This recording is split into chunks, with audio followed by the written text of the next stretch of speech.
ministre, bonjour. Bonjour. Alors, vous présidez maintenant depuis plusieurs années aux destinées énergétiques de l'Algérie. Et aujourd'hui, vous êtes président de l'OPEP depuis maintenant 3 mois. Alors, avant d'arriver peut-être plus en détail à la politique énergétique, à tout seigneur, tout honneur, le prix du baril, un prix qui effraie l'ensemble du monde occidental, qui tétanise les sociétés de consommation, puisque aujourd'hui il est à 100 $. D'aucuns prédisent fin janvier 120 $.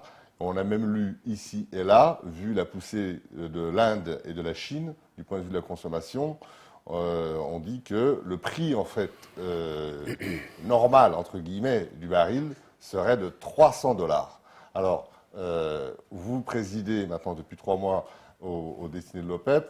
Ce baril, est-ce qu'il va continuer à monter comme ça? Bon, je pense que c'est une évolution qui est valable aussi pour d'autres commodités. Hein. C'est valable pour le blé, valable pour le lait, valable pour le fer, etc. Donc tous les commodités ont augmenté d'une manière extraordinaire durant ces dernières années. Bien sûr, en particulier le pétrole. Maintenant, le pétrole est un peu influencé par beaucoup de facteurs. Certains d'entre eux n'ont rien à voir avec l'offre et la demande. Donc, tout ce que l'OPEP peut faire, c'est ajouter de la production ou réduire la production. D'ailleurs, vous avez déclaré récemment qu'il n'était pas question que l'OPEP augmente sa production. Oui, en effet. Donc, le problème n'est pas vraiment d'offre et de demande. Il y a suffisamment de pétrole sur le marché. Si on devait augmenter la production, on ne trouverait pas d'acheteurs. Donc, il y a suffisamment de stocks. Les prévisions, bien sûr, on pourrait avoir des situations momentanées, conjoncturelles, qui font que la production peut être coupée par des événements qui sont liés, par exemple, à la météo, ou bien à des événements, disons, politiques ou autres, qui font qu'il y a une très grande volatilité du prix du brut. Mais quand on dit que le prix du baril, ici et là, normalement devrait être de 300 $, c'est votre... moi, je ne pense pas que le prix du baril va dépasser les 100 $. Je pense qu'il va rester à ce niveau-là, peut-être même baisser durant le deuxième trimestre, disons, de l'année prochaine, parce que, bon... le marché a déjà intégré les autres facteurs, la spéculation, les événements géopolitiques, la possibilité d'un hiver rigoureux qui a été pris en charge du fait que le marché du futur a déjà intégré ces éléments. Bon. D'ailleurs, vous pêchez dans l'excès de pessimisme ou d'optimisme, ça dépend de quel côté de la balance on se situe, puisque la loi de finances 2008 prévoit, la loi de finances algérienne de 2008 prévoit un baril autour de 20 $, 21 $. 19 $. Donc voilà. Nous avons toujours compté sur... C'est pas du pessimisme, ça? Non, non, c'est pas du pessimisme, parce qu'il ne faut pas voir seulement les 19 $, il faut voir un peu tout le budget. Donc le différentiel entre 19 $ et le prix réel du baril est donc stocké en quelque sorte dans un fonds de compensation qui est lui utilisé pour les investissements. Quand on dit que l'Algérie va investir 140 milliards de dollars durant 5 années, d'où va venir ces revenus? Ce budget-là, il ne vient pas des 19 $, il vient d'un baril à au moins 55 à 60 $. Donc, c'est une façon de dire, bon, nous comptons sur 19 $. Si le prix du baril tombe, à ce moment-là, on est sûr que nous allons réaliser nos programmes. Comptons pas un peu dans les problèmes de l'aéroport qui n'était pas terminé, du métro qui avait démarré qui n'était pas terminé, etc. Donc tout ce que nous allons faire, nous avons les ressources pour les faire. Et c'est pour cette raison que nous comptons sur un baril à 19 $. Alors, vous êtes toujours dans le cadre du baril et de l'OPEP, vous avez accompagné le président Bouteflika au sommet de Riyad. Est-ce qu'il y a des décisions qui ont été prises à ce moment-là? Oh, bien sûr, il y a les décisions qui ont été prises. Par rapport au marché, je veux dire. Non, non, non, le sommet de l'OPEP ne traite pas de la situation conjoncturelle du marché. Le sommet de l'OPEP, c'est la réunion des chefs d'État souverains des pays membres qui est beaucoup plus intéressée par la vision à long terme, par la stratégie de l'OPEP, par ce qu'il faut faire dans les 10 prochaines années, donc, ou bien au moins jusqu'à la prochaine réunion de l'OPEP à Tripoli, donc en Libye, en 2012. Et donc, elle a beaucoup plus discuté de la vision à long terme. beaucoup plus discuté des trois thèmes importants, la stabilité du marché, l'énergie et le développement durable, et l'énergie et l'environnement, qui sont donc des thèmes très très importants pour l'OPEP et qui conditionnent un peu l'évolution de la demande à long terme. Alors, Monsieur le Ministre, on revient un peu à l'Algérie. Aujourd'hui, 98% des entrées en devises viennent du pétrole, du gaz, enfin du ministère de l'Énergie. Ouais. Vous avez mis en place depuis plusieurs années un plan ambitieux de restructuration à la fois de Sonatrach, Sonelgaz et différentes filières, et en même temps en place une politique de diversification du secteur, un développement de l'industrie. Vous comptez, d'ici quelques années, faire en sorte que 50% du chiffre d'affaires soit fait par l'extérieur, et en même temps, vous vous êtes diversifié dans le secteur, en particulier avec la mise en place d'une industrie privée, développement du photovoltaïque, dessalement de l'eau de mer. Vous prévoyez 12 stations qui sont d'ici un an un an et demi. Pour vous, c'est réalisable cette politique de développement, je dirais, hors hydrocarbures? Oui, bon, déjà dans le dessalement, nous sommes en train de réaliser, donc nous terminons des stations. La station de Hamma à Alger se termine ce mois-ci, donc nous allons démarrer la production de 200 000 m3 par jour en janvier. Donc toutes les stations que nous avons démarrées se terminent dans les 24 mois. C'est dû au fait que nous avons utilisé un processus BO, c'est-à-dire Build, Own, Operate, c'est-à-dire un processus où nous engageons le partenaire à terminer dans les délais et dans le budget, puisqu'il est basé sur un contrat à long terme d'achat et de vente d'eau.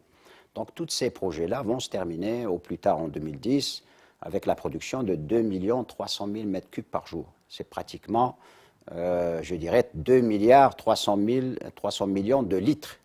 Ce qui veut dire que si chaque citoyen consommait 100 litres, ça veut dire qu'on satisfait les besoins de 23 millions de citoyens avec seulement le dessalement d'eau de mer. Donc ceci est en très bonne voie. Ce qui nous reste maintenant, c'est l'unité de Mokhtar, donc d'Oran, qui fait 500 000 m3 par jour et qui va être donc lancée en termes d'appel d'offres commercial le mois prochain. Donc c'est tout ce qui reste pratiquement du programme. Tout le reste est en construction ou bien en voie de l'être, puisque tous les projets ont eu leur clôture financière faite, etc. Donc il s'agit maintenant de lancer les projets. En ce qui concerne le projet pétrochimique, les projets pétrochimiques, comme vous le savez, nous avons déjà signé plusieurs projets. Plusieurs projets sont en cours. Il y a 3 projets d'engrais, d'ammoniac, donc qui sont déjà signés, pour lesquels les travaux ont commencé. Il y a 2 unités pétrochimiques qui ont été signées, l'une avec Total, l'autre avec le groupe Almert. Donc c'est des projets très très importants. Donc, le projet avec Total, c'est le projet de vapocraquage qui fait au moins 3 milliards de dollars d'investissement, dans lequel, donc, qui sera situé à Arzeu. Et il y a d'autres projets pétrochimiques que nous allons signer dans les prochains mois.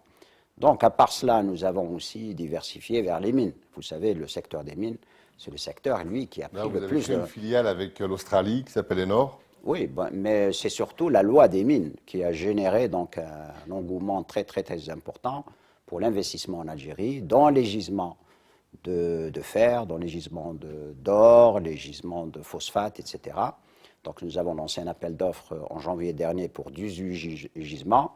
Nous allons lancer un autre appel d'offres le 2 décembre, parce que le 2 décembre se tient la première conférence internationale sur les ressources minérales en Algérie, ici à l'hôtel Hilton. Et donc nous allons donc, mettre sur la carte l'Algérie en termes d'importants partenaires dans les ressources minérales, avec bien sûr le développement de Garadjibilet, qui est un gisement qui a été découvert il y a plus de 40 ans et qui n'a pas encore été développé. Et donc nous prévoyons de développer toutes ces ressources minières parce qu'elles créent beaucoup d'emplois, parce qu'elles ont un impact local et parce qu'elles génèrent d'autres revenus en dehors des hydrocarbures. Alors, il y a aussi l'atome, et l'atome est aussi, dans le cadre de la diversification, une énergie. L'Algérie est convoitée par les États-Unis, convoitée par la France. Qu'en est-il des accords sur le développement des centrales nucléaires, à la fois avec les États-Unis dans le cadre des laboratoires Sisters, des laboratoires sœurs, et avec la France qui est intéressée en particulier par les gisements d'uranium du Hogar? Dans le secteur nucléaire, nous sommes chargé, donc depuis un an, un peu de gérer ce secteur. Donc nous sommes en train de développer donc une restructuration du secteur avec ce qui est important maintenant, c'est d'avoir une loi nucléaire, donc une loi sur l'utilisation pacifique, puisqu'il n'y a pas de base juridique pour le développement du nucléaire en Algérie. Donc il faudrait sortir cette loi. Nous prévoyons que l'année 2008 va voir l'adoption d'une loi nucléaire. Après cela, il faut réorganiser le secteur, donc le développement d'une agence de sûreté et de sécurité nucléaire qui va être mise en place, et bien sûr le développement de l'entité qui va faire la recherche-développement, qui va s'occuper donc des centrales nucléaires.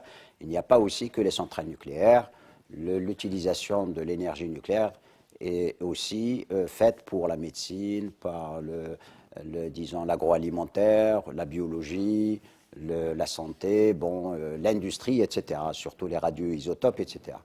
Nous avons 2 réacteurs de recherche en Algérie qui existent depuis plusieurs années, et nous avons l'intention d'intégrer le nucléaire comme, donc pour diversifier nos sources d'énergie. Mais il est tout à fait clair que le nucléaire ne va pas répondre à 100% à tous les besoins énergétiques de l'Algérie. D'ailleurs, il ne répond pas à tous les besoins énergétiques de la France, puisque la France utilise 80% pour ses besoins énergétiques du gaz et du pétrole. Donc les 20%, c'est un peu le nucléaire. Donc même dans la mesure où nous utilisons les nucléaires, c'est peut-être 5%, 6% de nos besoins énergétiques à long terme. Donc nous tablons aussi sur l'énergie solaire. Et nous avons la première centrale hybride dans le monde de 150 MW qui est en construction à Hassi-R'Mel, qui utilise et le gaz et l'énergie solaire avec des concentrateurs solaires. Ça veut dire qu'on peut générer de l'énergie pour l'utilisation de l'industrie, etc. Ce n'est pas le photovoltaïque qui, lui, est utilisé, par exemple, pour la maison, pour le frigidaire, etc., pour une lampe. Ça, c'est vraiment au niveau industriel. Et donc, c'est un projet qui est fait avec les Espagnols, qui ont gagné l'appel d'offres et qui est en construction. Donc, nous tablons aussi sur l'énergie solaire, sur l'énergie éolienne. Il y a beaucoup de potentiel d'énergie éolienne dans la région du sud-ouest, dans la région d'Adrar, dans la région de l'Est. Donc il y a des projets. Donc nous allons utiliser toutes les ressources énergétiques possibles et imaginables pour compenser les manques qui pourraient provenir dans l'avenir. Mais nous comptons aussi sur l'intégration avec nos voisins de l'Est et de l'Ouest, mais aussi avec nos voisins du Sud, puisqu'il y a un grand projet de gazoduc qui va relier l'Algérie au Nigeria et qui va permettre bien sûr à l'Algérie aussi d'utiliser les ressources qui proviendraient de l'Afrique, disons, dans la région, dans 20 ans, dans 30 ans, l'Algérie pourrait aussi utiliser. De plus, nous sommes donc engagés dans plusieurs permis d'exploration dans tous les pays environnants, c'est-à-dire de la Mauritanie, du Mali, du Niger, de la Libye, de l'Égypte. Nous avons déjà... Le projet TSGP, c'est ça? Le projet il y a Trans-Saharien le TSGP, c'est le Trans-Saharien Gas Pipeline, qui lui veut relier le Nigeria à l'Algérie et qui va donc être opérationnel en 2015 avec, disons, l'apport de 20 milliards à 30 milliards de mètres cubes par an. Mais là, je parle aussi de découvrir de nouvelles réserves en dehors de l'Algérie. Donc nous avons, après-demain, nous allons signer un contrat en Mauritanie, donc c'est le premier contrat d'exploration. Nous prenons une participation avec Total en Mauritanie, dans le bassin de Taoudéni. Nous avons déjà un grand bloc à 100% Sonatrach. D'ailleurs, le président malien, hier, a passé beaucoup de temps à mentionner le fait que Sonatrach est active. Elle a déjà investi au Mali dans un bloc et aussi en partenariat avec l'ENI. Nous avons plusieurs blocs au Niger sur lesquels nous travaillons déjà en exploration. Nous avons un bloc en Libye que nous avons gagné à travers l'appel d'offres et nous envisageons d'entrer en partenariat avec Total, Gaz de France et d'autres pour nous battre sur l'appel d'offres prochain qui va être lancé. Et nous avons 2 blocs en offshore profond en Égypte. Donc nous comptons aussi sur les réserves que nous pourrions découvrir plus tard dans ces pays-là pour non seulement exporter mais aussi approvisionner l'Algérie éventuellement.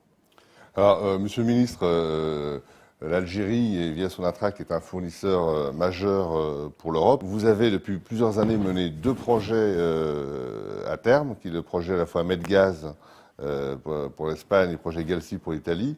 Alors, concernant le projet Medgaz, est-ce qu'il ne sera pas influencé par le contentieux récent que vous avez eu avec la société Repsol? Je crois qu'il n'a pas respecté en termes de temps ses engagements contractuels.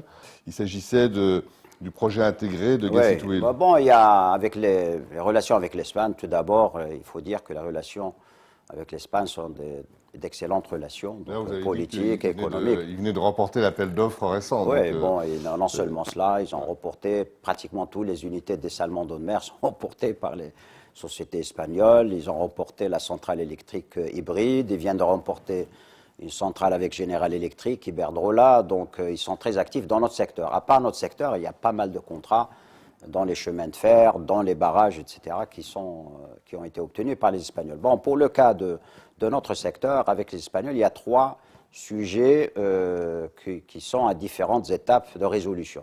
Le projet Medgaz, lui, a été résolu, il n'y a aucun problème, puisque c'est un problème qui a été créé par une loi que les Espagnols avaient sortie et qui avait mis en doute un peu toute la réalisation du projet.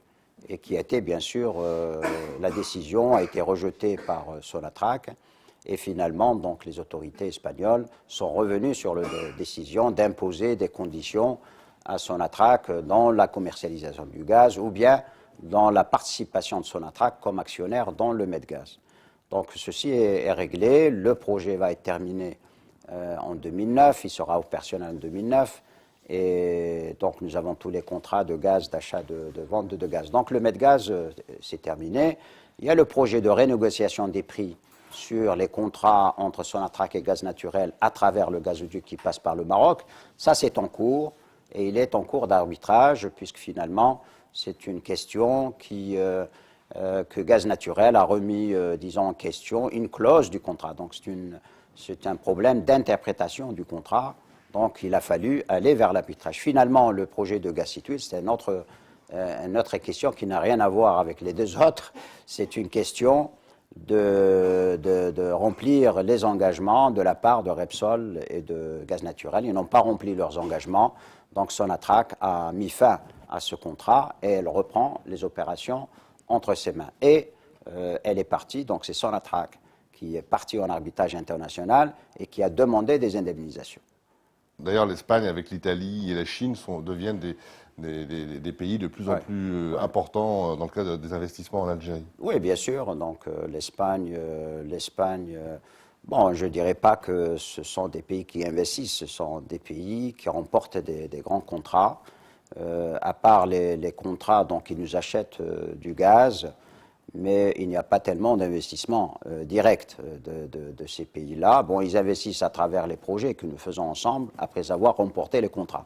Donc, c'est en quelque sorte, on les oblige à investir à travers ces contrats. Bon, pour les Italiens, le GALSI, bon, comme vous l'avez vu, nous avons signé l'accord entre les deux gouvernements pour lancer le projet. Donc, le projet sera terminé en 2012. Donc le GALSI, on rappelle brièvement ce que c'est. Bon, c'est une liaison entre l'Algérie et l'Italie. C'est une autre liaison entre l'Algérie et l'Italie à travers la Sardaigne. Donc c'est une connexion directe, comme d'ailleurs le Medgaz. Le Medgaz est une connexion directe entre l'Algérie et l'Espagne. Ce gazoduc va aller à Cagliari, donc de Tarf, donc à Cagliari.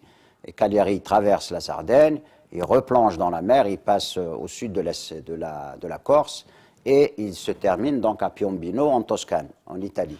Donc il va battre en quelque sorte l'autre gazoduc parce qu'il arrive au bon endroit en termes de marché industriel, c'est le marché de Milan, donc qui est très très important. Et donc avec le gazoduc transsaharien, ce sont un peu les 3 grands projets structurants que nous voulons réaliser, qui nous permettront donc de nous relier avec l'Europe et de nous assurer les approvisionnements à long terme. Monsieur le ministre, Sonatrach a un savoir-faire. Vous avez contribué un petit peu à la réforme du secteur à travers tout un certain nombre de lois. Et on s'aperçoit récemment qu'il y a de plus en plus de cadres qui sont un peu recrutés par des pays étrangers. On voit dans la presse, en tout cas en Algérie, des offres d'embauche, etc. Qu'est-ce que vous comptez faire pour freiner un peu cette déperdition? C'est un phénomène global. Il n'y a pas hémorragie encore, mais en tout cas un début de déperdition. Non, nous avons réagi depuis plusieurs années déjà, puisque nous avons vu venir les choses. Et donc, c'est un phénomène global. Le problème, c'est que dans les années 90, avec la chute des prix du pétrole, pratiquement les investissements étaient tombés, les écoles de formation avaient fermé en quelque sorte dans les pays développés, ce qui fait que l'industrie n'a pas vraiment formé de spécialistes dans ce domaine pendant de longues années. Ce qui fait que maintenant nous avons une contrainte mondiale en termes de ressources humaines. C'est vraiment cela la contrainte mondiale. Donc, la Sonatrach subit les mêmes aléas que n'importe quelle autre société. C'est une question d'offre et de demande, c'est un problème de concurrence pour attirer les meilleurs éléments.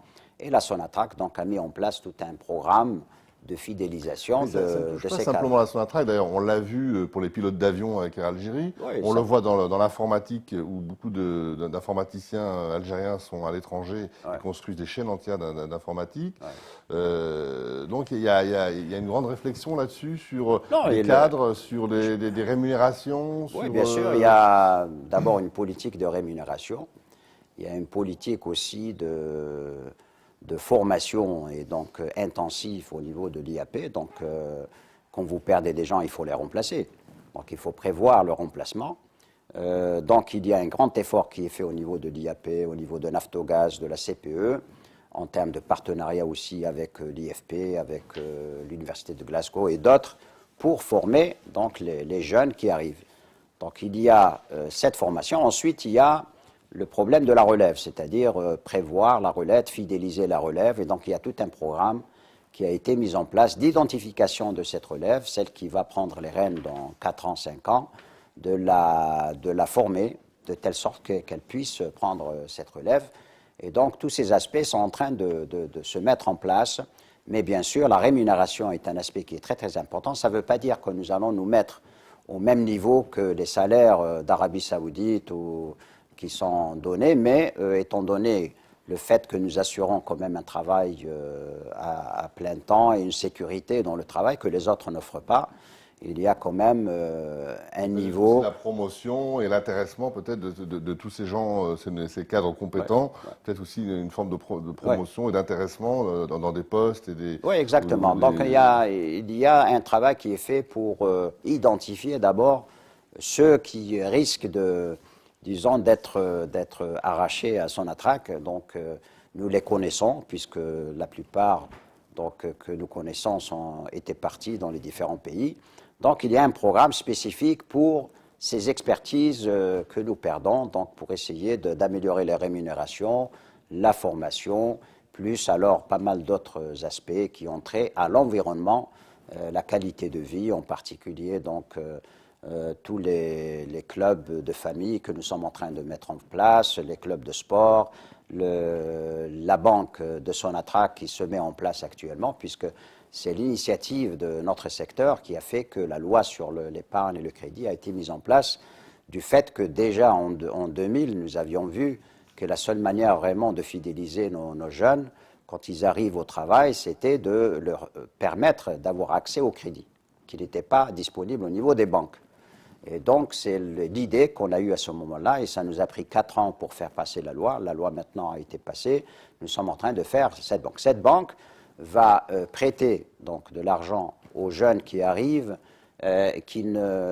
auxquels on ne demandera pas s'ils ont une hypothèque ou s'ils ont déjà une maison, etc. Puisque ces gens-là arrivent avec un salaire, et donc c'est seulement le salaire qui est suffisant pour garantir les prêts qu'on leur fera pour l'achat d'appartements ou l'achat de voitures et d'autres.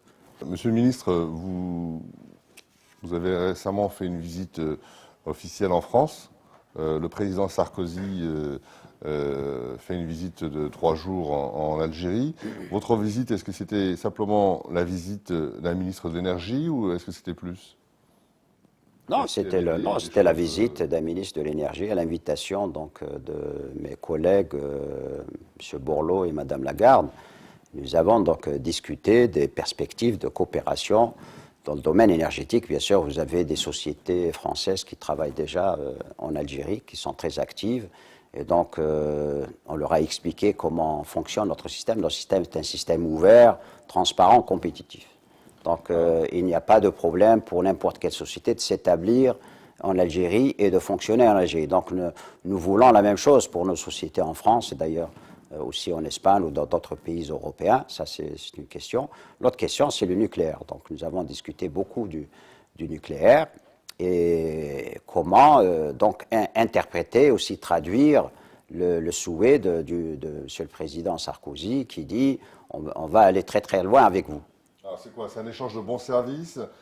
Ils aident l'Algérie sur le nucléaire et l'Algérie fait un accord avec Gaz de France? Bon, nous avons déjà un accord avec Gaz de France, nous avons déjà des partenariats avec Total sur le vapocraquage, nous avons un partenariat avec Gaz de France pour la vente de GNL en commun, donc nous avons une société en commun. Donc il existe déjà ce partenariat. Donc l'idée, c'est de garantir plus de sécurité d'approvisionnement. Vous-même, vous ne voulez pas aller plus loin que ce partenariat, c'est-à-dire que Sonatrach s'investit dans la distribution du gaz en France, par exemple? Non, pas tellement. Je ne pense pas que vraiment ça nous intéresse d'être impliqués soit dans les gazoducs en France, soit dans la distribution en France. Ce qui nous intéresse, c'est d'approvisionner la France à partir de terminaux. D'ailleurs, nous avons obtenu l'accès au terminal de Montoire, donc avec 1 milliard de mètres cubes. Donc ça nous permettra en 2011-2012 d'accéder au marché directement et d'entrer dans la concurrence. Mais ça ne nous intéresse pas tellement vraiment la distribution ou le contrôle de gazoducs. Ce n'est pas vraiment notre vision des choses. Et d'ailleurs, je pense qu'il y a un grand débat là-dessus. Et c'est pour ça que j'ai dit, ça n'a pas d'effet sur nous, puisque Sonatrach n'est pas intéressé ni par les gazoducs, ni par la distribution. Alors, Sonatrach fournit à Gaz de France 18% de ses besoins, des besoins. Donc, on l'a dit tout à l'heure, la France quand même perd du terrain, puisque à la fois les importations sont passées en quasiment 2 ans, ils ont perdu grosso modo 1 milliard d'euros, et les exportations ont chuté de quasiment 1 milliard 700 000 euros. Vous-même, vous avez déploré un petit peu la timidité des investisseurs français, manque de propositions vraiment concrètes. La visite du président Sarkozy sera l'occasion de redonner un coup de fouet à ces investissements. Nous l'espérons, puisqu'il y a eu déjà, comme vous le savez, des sociétés qui ont gagné des appels d'offres. Total, Alstom, Orascom ont gagné un grand contrat de centrale électrique. Ça, je parle seulement dans notre domaine. Mais disons en termes de capacité d'investissement, je pense que les sociétés françaises sont limitées en termes de capacité. Quand vous parlez de sociétés françaises, vous avez 2 sociétés françaises. Quand vous parlez de sociétés russes, ils en ont une dizaine. Vous parlez de sociétés chinoises, il y a une dizaine. Chacune des sociétés investit des milliards. Donc il n'y a pas suffisamment d'acteurs français dans notre domaine, ils sont très limités. Mais ils ont quand même une capacité financière et ils peuvent rentrer dans des projets, ils le font. Et nous souhaiterions qu'ils soient plus actifs, en particulier dans l'exploration. Parce que ce que recherchent les sociétés françaises, c'est beaucoup plus des projets qui sont un peu plus sûrs, ne veulent pas prendre trop de risques. Et c'est là où, par exemple, les sociétés françaises n'ont pas gagné autant de blocs d'exploration que les autres sociétés, que ce soit les sociétés chinoises ou les sociétés anglo-saxonnes et autres. D'accord. Donc, pas d'accord secret qui sera officialisé lors de la visite d'État? Non, tout sera transparent. Mais j'espère nous sommes en train de discuter donc, de tous ces accords-là. Et j'espère que tout cela va être vu à la télé d'une manière transparente par tout le monde. Alors, pour revenir un petit peu au prix du baril, il y a une demande croissante d'approvisionnement de l'Occident. L'Occident, les sociétés occidentales, l'Europe, les États-Unis souhaitent un peu de sécurité. Beaucoup de conflits en Irak, en Iran, les problèmes en Russie, entre la Géorgie et l'Ukraine. Donc une Europe qui va aussi tripler sa demande d'ici 2009. Vous, pour l'Algérie, vous avez une volonté, une ambition d'essayer de rester un partenaire fiable pour l'approvisionnement?